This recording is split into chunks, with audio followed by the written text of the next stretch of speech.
Good afternoon and welcome to Primetime News on TV1. You're with me, Shehan. Let's take a look at your headlines this hour.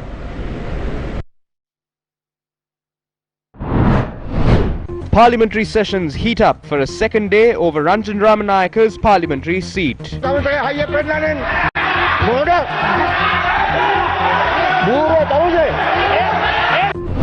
Ajit Manna Peruma, named to the parliamentary seat, left vacant by Ranjan Ramanayaka. 136 million rupees transferred by an underworld don in Dubai to a bank account in Ratmalana.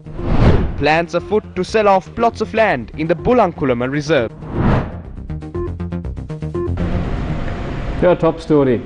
A heated situation arose in Parliament today concerning Ranjan Ramanayaka's parliamentary seat, forcing the Speaker to adjourn sittings for a period of 5 minutes. ගරු කතානායකතුමනි මේ කහපු මේ කතා බහ අහන් හිටියම මට නැවතත් මතක් වෙනවා ඉතිහාසයේ තවුන්නාන්සලාගේම රජය 2010 2015 කොච්චර වැරදි විදියට තිරිසන් විදියට මට සලකලා තියනවාද කියලා. ඒ කතානායකවරයා මෙතන වාඩි වෙලා ඉන්නවා.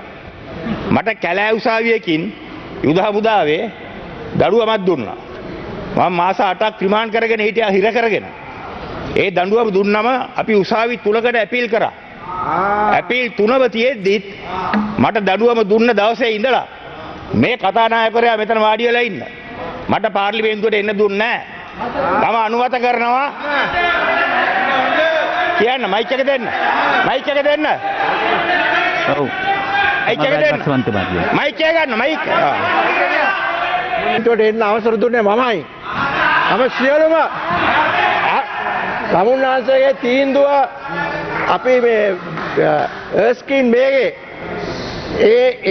ඒ පොත්වල තිබෙන කරුණු සලකලා බලලා තමයි කටයුතු කරේ. මොකක්ද කියලා අහන්නේ? සමුන්නාංශය දුන්නේ නැද්ද මේකට එන්න? පාර්ලිමේන්තුවට එන්න අවසර දුන්නේ නැද්ද? අහගන්නේ මොකක්ද ඇයිද? या बोरोड तमसे हाइये पेन्नाने मोड बूरो तमसे आप कारण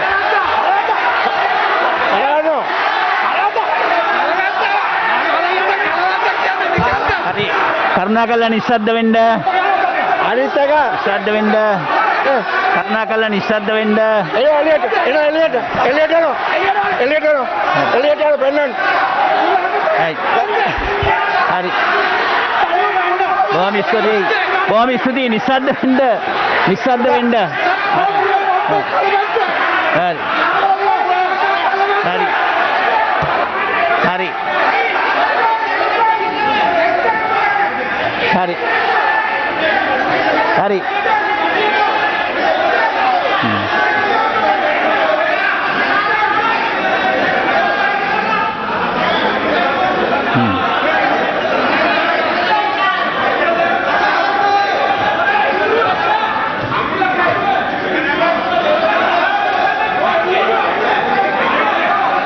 හරි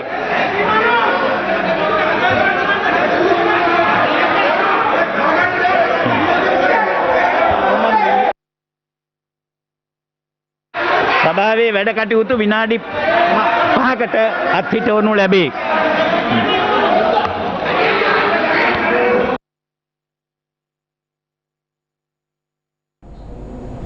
Ajit Manna Peruma has been named in place of Ranjan Ramanayaka, whose parliamentary seat was made vacant. Chairman of the National Elections Commission Nimal Punchiheva stated that his name is due to be gazetted today. Previously, the Elections Commission had instructed the Gampaha District Returning Officer to nominate a suitable candidate to fill the vacancy left by Ranjan Ramanayaka. Results of the general election held on the 5th of August 2020 show that Ajit Manna Peruma had received 47,212 votes and was ahead in the list of candidates who were not elected to Parliament from the Samaki Janabalawegaya Gampaha District preferential list. The discourse on Ranjan Ramanayaka continued to figure heavily in Parliament as the opposition leader and the Speaker engaged in a debate over the ability of Ranjan Ramanayaka to appeal against his removal from Parliament.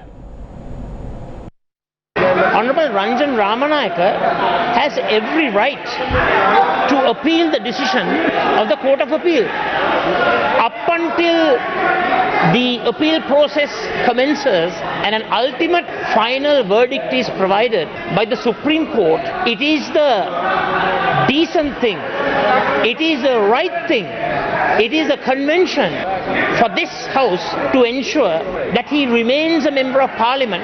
And I want to ask you, why are you all in a hurry to send out this letter when we proposed leave of absence? You all were very quick to show the fact that there's a court case going on and that this leave of absence motion will be denied on that basis. No. Honourable Speaker, unfortunately, with great regret, I have to tell you that there seems to be a conspiracy to deprive Honourable Ranjan Ramanayaka of his MPship.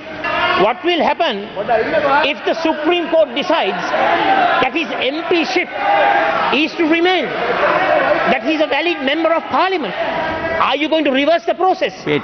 Why are you in a hurry to send this letter out to the Election Commission or the chairman of the Commission to expedite this matter? Unfortunately, majority of my friends on the opposite side of the aisle do not have the literacy levels to understand my argument. I'm sorry about that. Maybe you should conduct some classes to enhance their literacy levels and their educational levels. Thank you. Honourable Speaker, sir. Thank you, Honourable. Yes, you have conveyed your idea. Let me explain myself. Right? The whole of your speech, your request is baseless, because Secretary General of Parliament, he has acted, it is according to the judgment that has been given, acted upon the Constitution, and it has been supposed to be a ministerial duty where no person can question or no person can question about it. Of course you can say that is also a wrong conception that you are going to give. Honourable Speaker, that you are going to, they are going to bring a wrong conception of the country. This Premalal Jayasekara he has appealed to the courts, and with that appeal, we didn't bring him immediately after the election. We brought him into the House only after he had made his appeal, and he became under bail act, he became a remand prisoner. Then only that we got him. You are denying him his human right. Totally wrong conception. His political right, Honourable Speaker. Don't mislead the country. What? Don't mislead the country. Right. Thank you. Now let's finish here. A group of CEB employees have initiated a trade union action by applying for sick leave. The convener of the CEB Joint Trade Union Alliance, Ranjan Jayalal, stated the action has been launched to oppose several issues, including the refusal to grant salary increments. Now, meanwhile, electricity workers are engaged in a protest opposite the CEB headquarters. Do stay tuned for more details coming up on our later news bulletins. Now, in other news, locals of Anuradhapura have revealed of a scheme to sell off plots of lands in Bulankulama Reserve in Anuradhapura, which bears significant historic value of over 2,000 years. Nearly 1,000 acres of paddy land are nourished in both Yala and Maha seasons through the historic Bulankulama Vavar. The capacity of the Bulankulama Vavar is in excess of 120 acres, and the prime nourishment zone of the Vavar is an area of around 200 acres within the Bulankulama Reserve. Area residents claim the Vavar is facing an imminent threat of running dry due to the illegal actions of a group planning to sell off plots of land in the reserve. Residents also allege approval has been granted for the construction of a road running across the reserve. මේ බුලංකුලම වවරක්ෂිතයට හදාගෙන යන පාරක් හදන්න අනුමත. Approval has been granted to construct a road running through the reserve. The attempt is to construct a tarmac road here. If such a road is constructed, the reserve will be destroyed. The plan is to sell off plots of land of the reserve for around 100,000 to 200,000 rupees per perch. බස්නාහිර පළාතේ මිනිසුන්ට purchase එක ලක්ෂ 2කට 3ට විකුණන්න තමයි මේ සැලසුම් කරලා තියෙන්නේ. Further allegations were made by locals of numerous irregularities that have occurred when measuring the reserve. මේ තමයි වවරක්ෂිතය අක්කර 200ක් පමණ තියෙනවා. What has been measured are the lands with ownership deeds instead of the reserve. This is the reserve of around 200 acres. They have measured farmlands of the people instead of the actual reserve. රක්ෂිතයට යොදාගෙන තියෙනවා. The National Agrarian Collective, at a media briefing held previously, elaborated on the environmental destruction taking place at the Bulankulam Reserve. පූජා භූමි The reserve, falling under the purview of the Puja Bhumi, has been seized by them. These are Weber's nourishing paddy lands of innocent people. These must be protected at all costs. තාව රකින්න ඕනේ. A ritual was held in Galvalayaya at the historic Rambakan Oya last night, calling for the area to be safeguarded from destruction. The ritual had been organized by a collective of organizations, including the Surakimu Vanapata program. In Pollabadda Galvalayaya Youth Collective, the Joint Front to Protect Binnatanna Pattuwa and the Front to Protect People of Uvalasa Premavadana Kapuge, the brother of the famous musician Gunadasa Kapuge, sang a song at the event as well.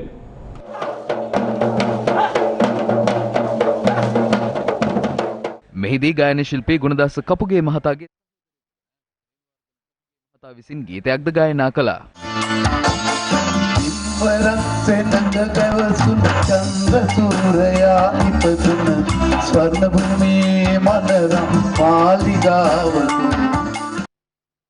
The satyagraha initiated by the farmers of Balsapugala demanding the gazetting of the Hambantota Wild Elephant Management Reserve continues for the 82nd day today.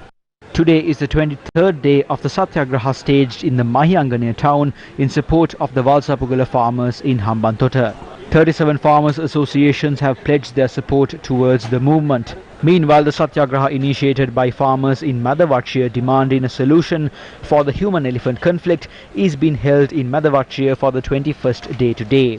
Residents of villages threatened by wild elephants around the Madavachia area are present at the satyagraha. The satyagraha initiated by the farmers of Galgamur is active for the 23rd consecutive day today. Yet another life was lost to the never-ending human-elephant conflict in Dimbulagala early this morning.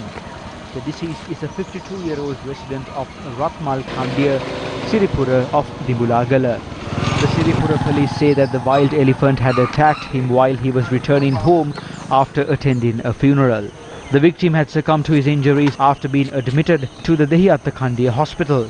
This is the third death in a year due to the wild elephant attacks that has occurred in this village. President Gotabaya Rajapaksa says that a national healthcare system in which Sri Lankans of all backgrounds and in all parts of the country have access to healthcare at a decent standard must be built. The President expressed the following views while participating as the chief guest on the inaugural day of the 43rd annual study session of the Kandy Medical Association yesterday afternoon. It has to be admitted that there are certain weaknesses our healthcare system still needs to overcome. Some of these weaknesses, if allowed to persist, could bring about far-reaching negativities. As of today, under this program, Gama Samaga Pilisandara, I have visited 17 districts. During these visits, I have seen at first hand the various issues that our rural and estate communities face. I have noticed one of the most significant problems that has been raised time and time again in my visit to these villages has been the lack of adequate healthcare facilities in these rural areas. Even though Sri Lanka has a free healthcare system, these structural problems in the distribution of healthcare is a significant hurdle we must overcome. As outlined in the Vistas of Prosperity and Splendor, my policy document, the central policy framework of our government ensuring a healthy nation is one of our foremost goals. We must build a national healthcare system in which Sri Lankans of all backgrounds and in all parts of the country have access to healthcare at a decent standard. A 27-year-old individual from Dharmarama Ratmalana has been arrested by the CID after 136 million rupees had been credited to his bank account from a foreign country in a dubious manner. Media spokesperson of the police DIG Ajit Rohana, elaborating on the matter, said the arrest had been made based on the provisions of the Money Laundering Act. He added information has come to light that the sum of money had been credited to the suspect's account by an organized crime gang stationed overseas. He was arrested under the Money Laundering Act.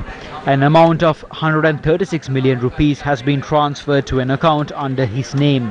It has been revealed that a certain amount has been transferred to this account by a criminal named Dharmasiri Pereira, who has committed many crimes in the country and is believed to be currently living in the UAE. Meanwhile, a group which had preached extremist ideologies has been arrested. The TID arrested two people aged 30 and 39 years from the Uluville area last afternoon. They were arrested for conducting lectures on extremism in the year 2018. It is reported that these lectures have been conducted for students who just completed O-levels in the Uluville area. It is also reported that they have used various CDs and videos, including guidelines followed by the international extremist groups, in order to indoctrinate them. We also have reports suggesting that these students have been given physical training during these lectures as well.